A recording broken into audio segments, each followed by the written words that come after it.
131 নম্বর পশ্চিম দুর্গাপুর সরকারি প্রাথমিক বিদ্যালয়ে বার্ষিক পরীক্ষার ফলাফল অনুষ্ঠানের পূর্ব মুহূর্তের চলমান চিত্র।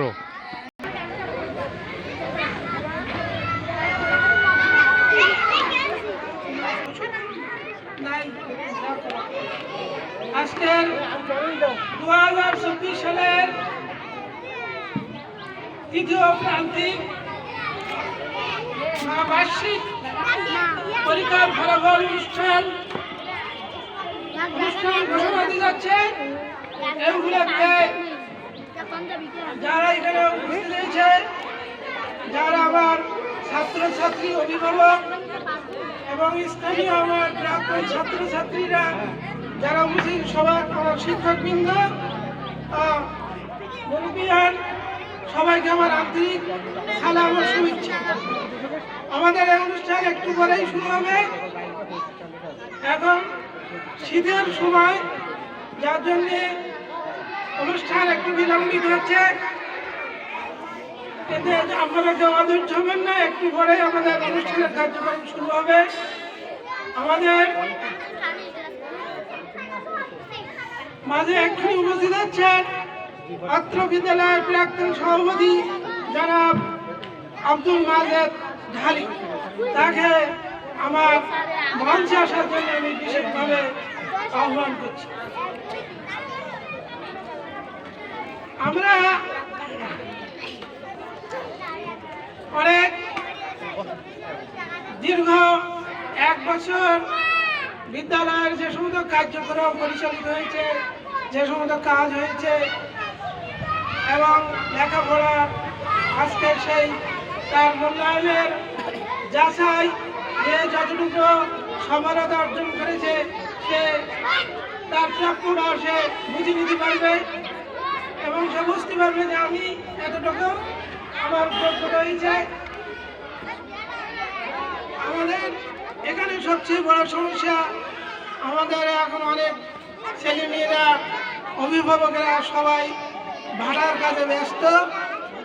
বাইরে শুধু তাই না, এখন আমাদের এই এলাকায় এখন ধানের চাষ, সবাই খেতে খামারে ধান চাষের জন্য সবাই ব্যস্ত।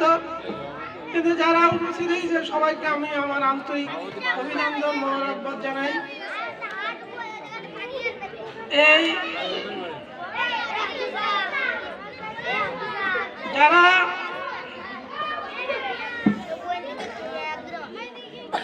আমার যারা উপস্থিত হয়েছে, যারা উপস্থিত হয়নি, তারা যারা আইছে তারা আমাদের এই বার্তা, মানে আমরা আজকে যে সমস্ত বার্তা বলবো, মানে কথা বলবো, আপনারা একজনকে আরেকজনকে জানাই দেবেন। এখন বছরের প্রথম শুরু হবে, বছরের শুরু হয় এখনই প্রাক প্রাথমিক বা শিশু শ্রেণী বা ছোটগান যে যাই বলুন, এই শ্রেণীর ভর্তি কার্যক্রম শুরু হয়ে গেছে। কিন্তু এখনো পর্যন্ত কেউ স্কুলে ভর্তি করাবার জন্য কেউ আসেনি। আপনাদের বাড়ি যে সমস্ত ছেলে মেয়েরা ভর্তির উপযুক্ত হয়েছে তাদেরকে আপনারা ভর্তি করাবেন। এই ভর্তি করাতে গেলে যে সমস্ত মানে কাগজ লাগবে, যে তথ্য লাগবে, তা হচ্ছে পিতামাতার আইডি কার্ড আর সন্তান বা শিশুর, আপনারা কথা বলবেন না, কথা বলবেন না, কথা বলেন। শিশুর লাগবে জন্ম নিবন্ধন আর পিতামাতার আইডি কার্ড লাগবে, আপনারা এটা নিয়ে আসবেন। আর ছবিও লাগবে বাচ্চার, আর লাগবে হলো রক্তের গ্রুপ। এই কাগজগুলো নিয়ে আপনারা অতি সত্বর আপনাদের বাচ্চাদেরকে ভর্তি করুন। আমাদের স্কুলের বর্তমানে একটা সমস্যা হয়েছে, এখানে প্রাক প্রাথমিকের ছেলেমেয়ে খুব কমে গেছে, কারণ পরবর্তীতে যারা পড়বে এই বাচ্চা খুব কম হয়ে গেছে। আর এই বাচ্চা কম হয়ে যাওয়ার পরে স্কুল আস্তে আস্তে ছাত্র কম হয়ে গেলে যা অবস্থা হয় সেটাই হতে যাবে। ছাত্রছাত্রী যত থাকবে ততই শিক্ষকদের পড়াতে ভালো লাগে এবং স্যারেরা পড়াবে ভালো। ছেলেপিলে না থাকলেই তো মন ভালো লাগে না। আর যেটা বর্তমান সমস্যা হয়েছে, বর্তমানে সমস্যা হয়েছে যে সমস্ত স্কুলে 50 জনের কম ছেলেপিলে থাকবে,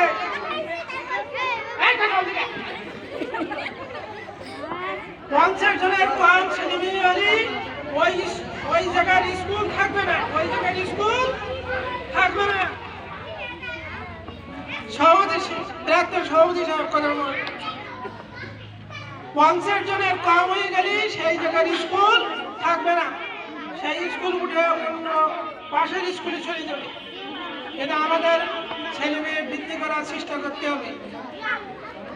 কার ছেলে মেয়ে পড়ে কিনা পড়ে, কারা কি স্কুলে আসবে না আসবে, এরা অভিভাবকেরা জানে বেশি এবং স্থানীয় যারা স্কুল দেখাশোনা করে তাদের প্রতি আমার আহ্বান, এটা সবাই মাথায় খেয়াল রাখতে হবে, মনে রাখতে হবে যে এখন যদি স্কুলে ছেলে মেয়ে কমে যায় তাহলে স্কুল সেখানে আর থাকবে না।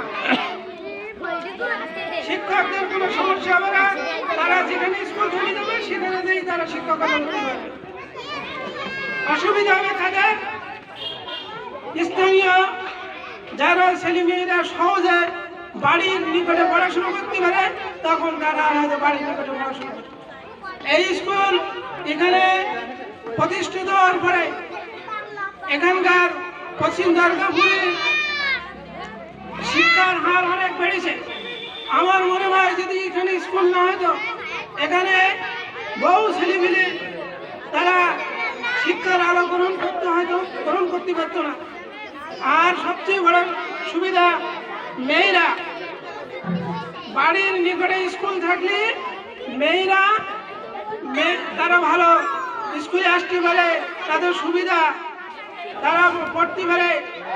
আর এখন সবার এই লেখাপড়ার শেখার যেরকম অধিকার, সেরকম নিজ দায়িত্ব এই অধিকারকে অর্জন করে নিতে হবে। নিজের দায়িত্ব লেখাপড়া শিখে নিতে হবে।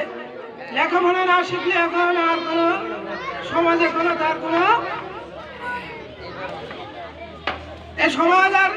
সমাজ এখন অনেক উন্নত, রাষ্ট্র অনেক উন্নত, সবাই এখন উন্নতির দিকে চলে গেছে। এখন এই উন্নতির একমাত্র সফল হচ্ছে শিক্ষা। শিক্ষা অবশ্যই শিখতে হবে। শিক্ষা না শিখলে সবাই এখন সে কোনোভাবেই চলতে পারবে না। আমাদের স্কুলের কথা বলবো লোকজন নেই, ছোট ছোট ছেলে মেয়েরা এরা কি বলবে। সবার সচেতন হতে হবে, সবাইকে বুঝতে হবে যে কিভাবে আমার বাচ্চাটাকে আমি ভালো করে লেখাপড়া শেখাবো। এবং শুধু লেখাপড়া না, সাথে সাথে বাচ্চাদের সবার নৈতিকতা শিক্ষা অর্জন করতে হবে, ভদ্রতা হতে হবে। এই স্কুলের ছেলে মেয়েরা বাপ মা বাড়ি যতটুকু শিক্ষা দেবে, সাথে সাথে শিক্ষকরা স্কুলে এসে সেই আরও শিক্ষা পাবে। কিন্তু বাড়ির থেকেও কিছু কিছু শিক্ষা দিতে হবে, কারণ আমাদের এখানে তো কয়েক ঘন্টা জন্য থাকে আর রাত দিন 24 ঘন্টা বাড়িতে থাকে। ছেলে মেয়েদেরকে ভদ্রতা শেখাতে হবে, আদব কায়দা শেখাতে হবে। যেরকম স্কুলের দায়িত্ব, বাড়ি পিতামাতারও এরকমই দায়িত্ব। ছেলে মেয়ে কোথায় থাকে না থাকে যদি আমরা খোঁজ না রাখি পিতামাতারা, ওই ছেলে মেয়ে কিন্তু নষ্ট হয়ে যায়। দুর্গাপুর প্রতিদিন ইউটিউব চ্যানেল ও পেজ একটি প্রচার মাধ্যম, আপনারা আমাদের সাথেই থাকুন। সবাই ছেলে মেয়ের প্রতি সবাই খেয়াল করতে হবে।